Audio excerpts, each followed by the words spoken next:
മരുഭൂമിയിൽ സൂര്യൻ ഉദിച്ചു നിൽക്കുന്ന സമയത്ത് കിടക്കുകയാണ് മഹാനായ ഇബ്നു അബ്ബാസ് റളിയല്ലാഹു തആല അൻഹു. മണൽക്കാറ്റടിച്ചു വീശി ശരീരം മുഴുവൻ പൊടിപുരണ്ട് താഴെ കിടക്കുന്ന ഇബ്നു അബ്ബാസ് റളിയല്ലാഹു തആല അൻഹുവിനെ കണ്ടപ്പോ സ്വഹാബിയുടെ ചോദ്യം, എന്തിനു വേണ്ടിയാണ് ഇബ്നു അബ്ബാസ് താങ്കൾ എൻ്റെ അരികിലേക്ക് വന്നത്? ഒരാളെ പറഞ്ഞയച്ചാൽ നിങ്ങളെ തേടി ഞാൻ എത്തുമായിരുന്നു.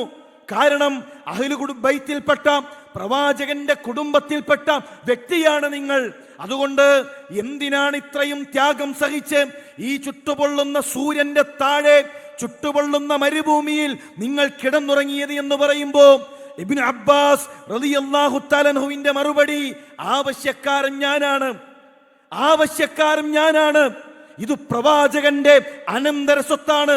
വിജ്ഞാനം ഒരിക്കലും സ്വർണത്തിന്റെ തളികയിലാക്കി നമ്മളെ തേടി എത്തുകയില്ല.